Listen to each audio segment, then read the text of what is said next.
Poštovani gledalci, želim vam dobro večer iz studija televizije Crne Gore. Večeras emisija U centar kreće nekih 10 minuta ranije u odnosu na predviđeni termin emitovanja. Kao što možete vidjeti, u studiju nema gostiju. Nema ih jer smo intervju sa našim sagovornikom snimili prije par dana. Riječ je o istraživačkom novinaru iz Zagreba Domagoju Margetiću koji bi uskoro u glavnom gradu Hrvatske, ali i u Beogradu i Podgorici trebalo da promoviše svoju knjigu pod naslovom Slučaj Pukanić, ubistvo sa potpisom države. Ko je organizovao ubistvo vlasnika Nacionala, koja je njegova pozadina, koga je Interpol još 2001.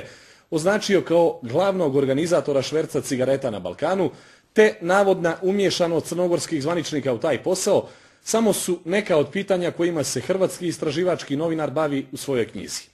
Međutim, najbolje da iz prve ruke čujete i vidite o čemu smo sve razgovarali sa Margetićem. Ponavljam, još jednom, samo nekoliko dana uoči promocije njegove knjige u Zagrebu. Evo, ja sam već kazao da ste istraživački novinar i da ste u tom poslu punih 16 godina. Zbog gledalaca možda na početku da kažete ko je Domagoj Margetić. Dakle, kao što ste rekli, 16 godina se bavim isključivo istraživačkim novinarstvom i za mene je 12 knjiga objavljenih, dakle, publicističkih vezano za organizirani kriminal, terorizam, pretvorbu, privatizaciju u Hrvatskoj i tako dalje. Javnosti sam postao možda najpoznatiji po aferi Hypo koju sam razotkrio, pa sam svjedok u nekoliko pravosuđa Europske unije.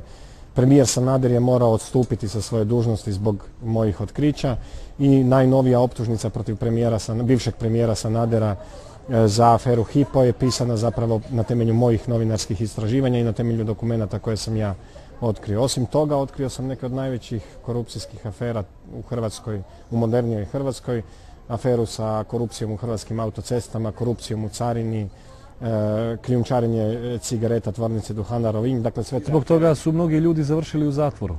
Pa zbog toga je pola hrvatske vlade završilo u zatvoru za početak, a onda i puno kriminalaca, pripadnika podzemlja, potpredsjednici vlade, ministri, šef carine, sve su to ljudi koji su završili u zatvoru, ajmo tako reći, zahvaljujući meni.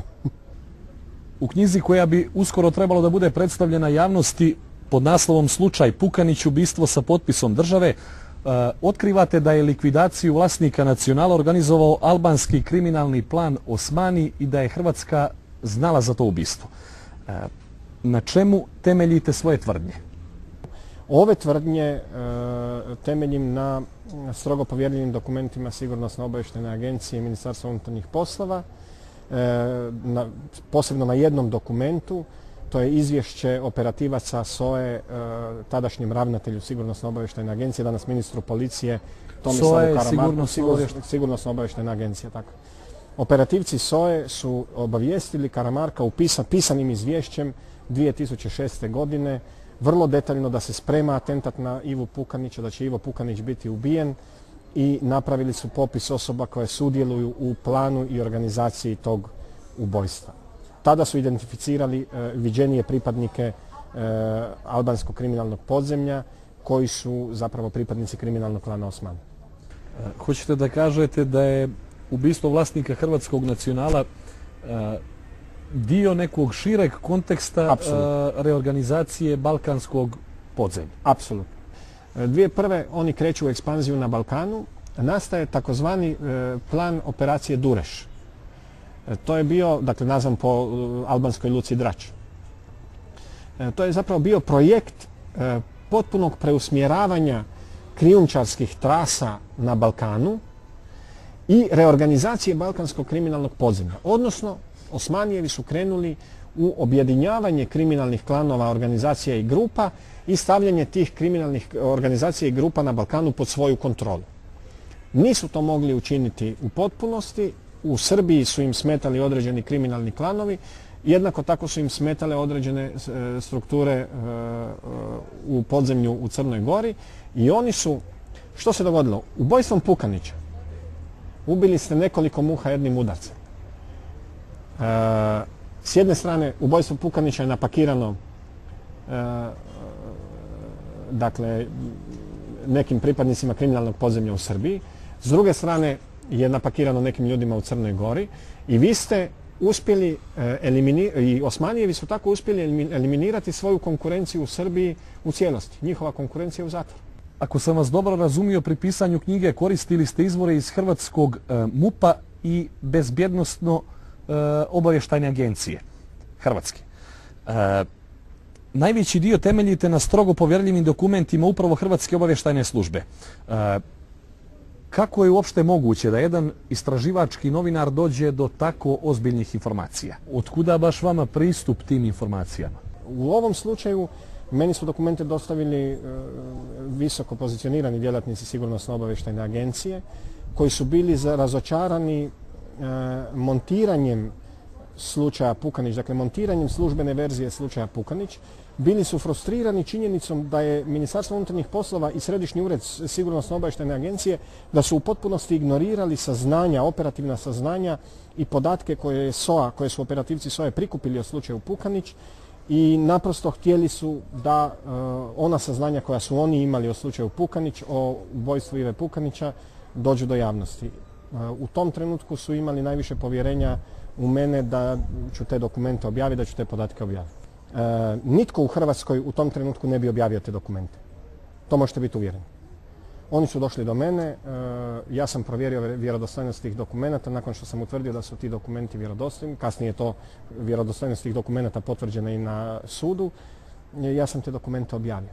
Nisam međutim koristio samo te dokumente. Dakle, kada govorimo o klanu Osmani, ja sam koristio i dokumente Njemačke obavještajne službe BND-a iz 2005. godine. Dakle, njemački BND 2005. godine napravio jedno specijalno izvješće za njemačku kancelarku u kojem su analizirali odnose kriminalnog klana Osmani na Balkanu s drugim kriminalnim organizacijama.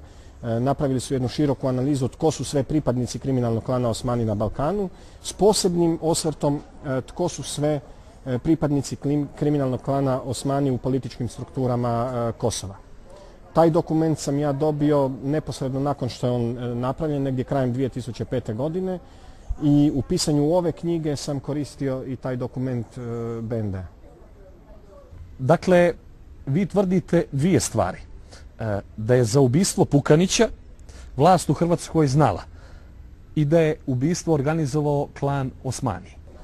Tako je. To zapravo, grubo je reći, ja tvrdim. To tvrde dokumenti. Dakle, Dalmatinci kažu karta kanta.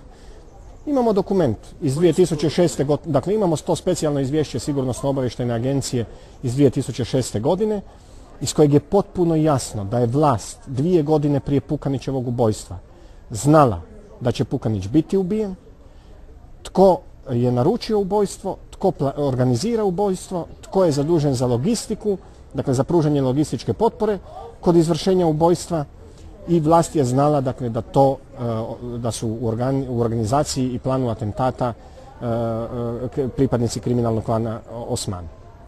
Tu nema nikakve sumnje. Dokument je dokument. Kako vlast može objasniti zbog čega usprkos saznanjima da će Pukanić biti ubijen nisu poduzeli mjere da to spriječe? To ja se nadam da će vlast odgovoriti na navode iz moje knjige i na objavljene dokumente nakon što knjiga bude objavljena. Onda je potpuno logično i sljedeće pitanje. Kako su onda sudske vlasti u Zagrebu i Beogradu za taj zločin osudili druge ljude i na osnovu kojih dokaza su ih osudili?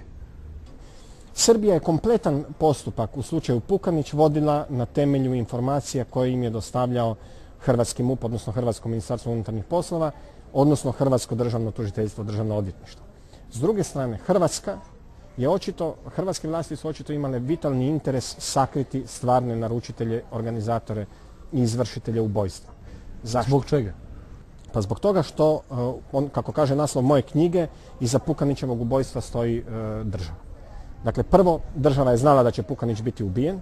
Nakon što je ubijen, država se na neki način morala opravdati i prikriti činjenicu da su znali za plan ubojstva.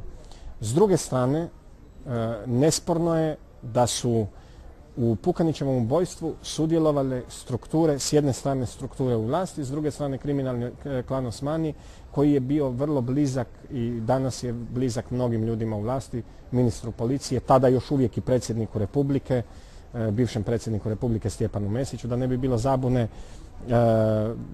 šef kabineta predsjednika Mesića, evo vam primjer, jedan bivši šef kabineta bivšeg predsjednika Mesića, Amir Muharemi, je svojevremeno, zbog toga što je bio pripadnik kriminalnog klana Osmani, morao napustiti diplomatsku dužnost u New Yorku na izričiti zahtjev američkog State Departmenta.